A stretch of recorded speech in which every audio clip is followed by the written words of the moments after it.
Nia Thompson never imagined she'd be dating a Korean mafia boss, but life had a way of surprising her. At 27, she was a high school art teacher in Los Angeles, living paycheck to paycheck, driving a 15-year-old Honda Civic that broke down more often than it ran.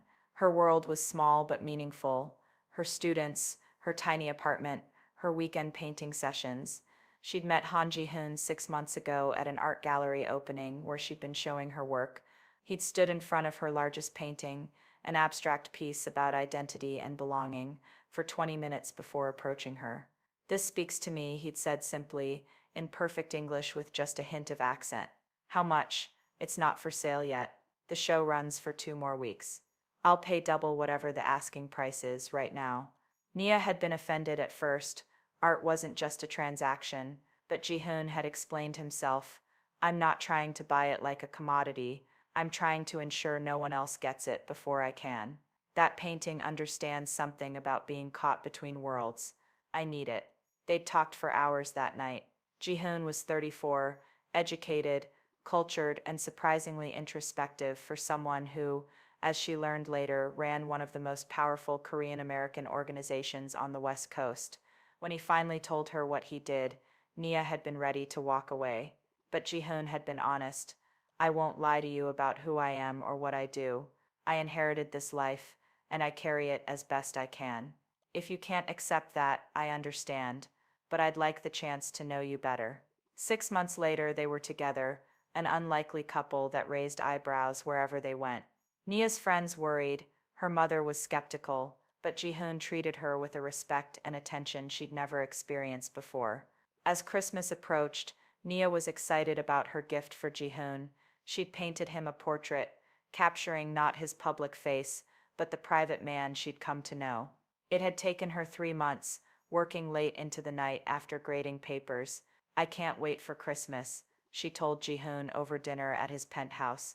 "I have something special for you." Ji-hoon smiled mysteriously.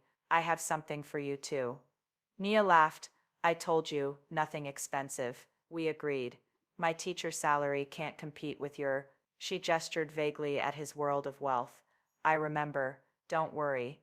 But the look in his eyes made Nia slightly nervous. Christmas morning, Ji-hoon picked Nia up early. "I want to give you your gift before we go to your mother's house for dinner," he said. "We could have just exchanged gifts here," Nia said, but followed him down to the parking garage. In her designated visitor spot where her beat-up Civic usually sat was a gleaming red Ferrari. A massive red bow adorned the hood. Nia stopped walking. "What is that?" "Your Christmas gift." Ji-hoon handed her a key. "A Ferrari 488 Spider. I know your car's been giving you trouble, so I thought—" "Ji-hoon, that's a $300,000 car. 345,000 actually, with the custom options." Nia stared at him, then at the car, then back at him. "You bought me a Ferrari." "Yes. Do you like the color? I can exchange it if—" "I can't accept this." Nia's voice was quiet but firm. Ji-hoon's smile faded. "What?" "I can't accept a car that costs more than 5 years of my salary." "Ji-hoon, we talked about this. We agreed no extravagant gifts." "This isn't extravagant, it's practical. You need a reliable car. A $10,000 used Honda would be practical. A Ferrari it's too much." Ji-hoon looked genuinely confused. "But I can afford it." "Why does the price matter if I want to give you something nice?" "Because it's not just something nice. It's a statement. It's you trying to take care of me in a way that makes me feel like—" Nia struggled for words. "Like a kept woman. Like someone you're buying." "That's not what this is." "Then what is it?" "Because from where I'm standing, this feels like you trying to solve my problems with money, instead of understanding that some things can't be solved that way." They stood in tense silence, the Ferrari gleaming between them like an expensive misunderstanding. They went back up to Ji-hoon's apartment, the gift-giving moment thoroughly ruined. Nia's painting sat wrapped and waiting, suddenly feeling insignificant. "I don't understand," Ji-hoon said, pacing his living room. "I wanted to do something meaningful for you. You hate your car. It breaks down constantly. This solves that problem. With a Ferrari that I can't afford to maintain, that will get me judged at school, that screams sugar babies to everyone who sees me drive it." Nia sat on the couch, exhausted. "Ji-hoon, Do you know what my principal makes? 65,000 a year. Do you know what my coworkers will think if I show up in a $300,000 car? Who cares what they think? I care. I care because I worked hard to build my reputation, my career, my independence. That car undermines all of it. It tells everyone that I'm not a serious teacher. I'm just some guy's girlfriend living off his money. Ji-hoon sat down beside her, his voice softer.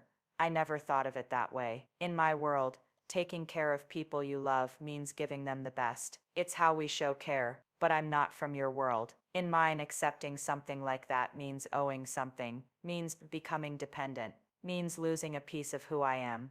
Is that what you think? That I'm trying to make you dependent? Nia met his eyes. I think you're trying to love me the only way you know how. But Ji-hoon, I can't accept love that makes me feel small, even if that's not your intention. They sat in heavy silence. Finally Ji-hoon spoke. What would you have accepted? What gift would have been appropriate? Honestly, I would have been happy with art supplies, or a nice dinner, or even just your time, a weekend away, just us, no business calls. Nia touched his hand. The best gift you could give me is seeing me as an equal, not as someone who needs rescuing. Ji-hoon didn't return the Ferrari immediately. Instead, he did something Nia didn't expect. He asked to understand her world better. Take me to your school, he said the next day. Show me your classroom. Introduce me to your colleagues. I want to see your life. Nia was hesitant but agreed. The next Monday, during her lunch break, she brought Ji-hoon to her school. He dressed down, no designer suit, just nice jeans, and a simple sweater. But he still carried an air of authority that made him stand out. Her classroom was small, crowded, and filled with student artwork, covering every available surface. Her desk was buried under papers to grade. In the corner was her dream board, where students pinned their aspirations. Ji-hoon walked around slowly, taking it all in. He stopped at the dream board, reading the notes. I want to go to college. I want to help my family. I want to be an artist like Miss Thompson. These kids look up to you, Ji-hoon said quietly. They do. And if I showed up tomorrow in a Ferrari, what message does that send? That teachers can't make it on their salary, that the only way to have nice things is to date rich men, or worse, that I value money over the work I do here. Ji-hoon was quiet, processing. Then he asked, what do you drive now? Show me your car. In the parking lot, Nia's Honda Civic sat between two other beat-up teacher vehicles. Ji-hoon examined it. The dented bumper, the rust spots, the check engine light that was perpetually on. This isn't safe, he said. It gets me from point A to point B. Barely. Nia, this I understand now. The Ferrari was wrong. But your safety isn't negotiable. What if this breaks down at night? What if you're stranded somewhere dangerous? Then I call AAA, like everyone else. But you don't have to be like everyone else. You have someone who cares about you and has resources. Ji-hoon turned to face her. Let me ask you something. If I weren't wealthy, if I were just a regular guy, with a regular job, and I wanted to help you get a safer car, would you accept it? That's different. Why? Because the amount is different, or because it would feel more equal. Nia considered this. Both, I guess. Then let's find middle ground. Not a Ferrari, but not this death trap either. Let me help you get a safe, reliable car that won't embarrass you or make you feel kept. Can we compromise? 2 weeks later, Ji-hoon asked Nia to meet him at a car dealership. She was nervous, half expecting another Ferrari situation. Instead, he led her to a selection of practical mid-range vehicles. Hondas, Toyotas, Subarus. Pick one, he said. Anyone. My gift to you is safety and reliability. Nothing flashy. Nia looked at the cars. All nice, all reasonable, all within the realm of something a teacher might realistically own. Ji-hoon, these still cost $20,000 to $30,000, which I can afford, and which won't make you the subject of gossip at school. Nia, I thought about what you said. This isn't about me showing off my wealth or making you dependent. It's about me sleeping better, knowing you're not driving a car that could break down and leave you stranded. Nia felt her resistance softening. It still feels like too much. Then make it a loan. Pay me back over time, if that makes you feel better. Or consider it an early birthday gift, Christmas gift, and every other gift for the next 3 years combined. I don't care. I just want you safe. The sincerity in his voice broke through her defenses. This wasn't about control or showing off. It was genuine concern, expressed in the only way he knew how. Okay, Nia said finally, but I picked the car, and we set up a payment plan. I'm not taking it as a gift. I'm borrowing money from you at zero interest. Ji-hoon smiled. Deal. Though I reserve the right to randomly forgive portions of the debt, that defeats the purpose. Then don't accept my random acts of debt forgiveness. Nia ended up choosing a certified pre-owned Subaru Outback, practical, safe, and something that would blend in at school. As they finalized the paperwork, Ji-hoon handed her another envelope. What's this? Open it. Inside was a gift certificate to an art supply store for $500. For your personal painting, Ji-hoon said. I've seen you create beautiful art for your students and for me, but I want you to have supplies for yourself, for the paintings you make, just because you want to. Nia felt tears prick her eyes. This is perfect.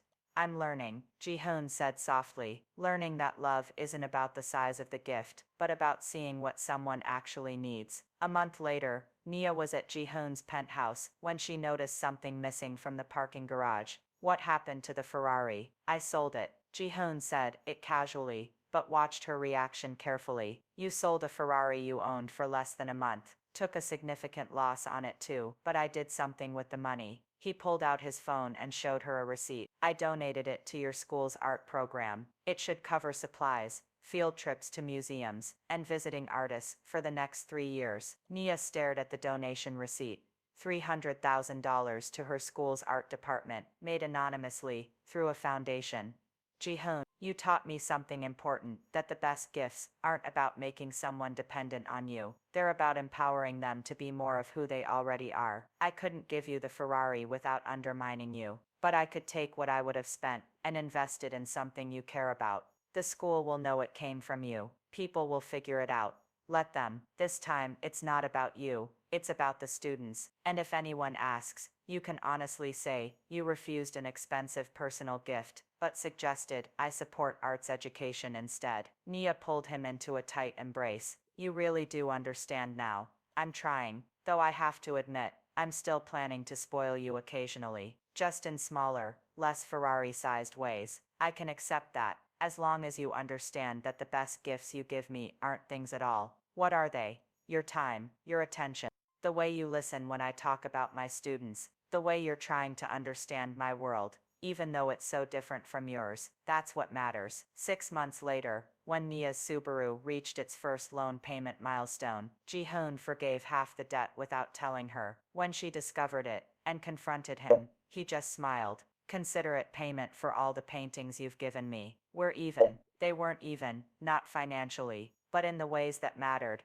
They were building something balanced. Nia had taught Ji-hoon that love wasn't about expensive gestures, but about seeing someone clearly and honoring who they are. And Ji-hoon had taught Nia that accepting help didn't mean losing independence. Sometimes it meant having a partner who wanted to see you thrive. The red Ferrari became a running joke between them. Remember when you tried to buy me? Nia would tease. Remember when you turned down a Ferrari? Ji-hoon would counter. You're the only person I know who would do that, because I already have everything I need, Nia would say, including a partner who finally understands that. And in his quiet way, Ji-hoon would smile, knowing that the woman who'd refused his most extravagant gift had given him something far more valuable, a love that couldn't be bought, only earned. Have you ever had to refuse a gift because accepting it would cost you something intangible, or learned that generosity isn't about the price tag, but about understanding what someone truly needs? Nia and Ji-hoon's story reminds us that love languages differ,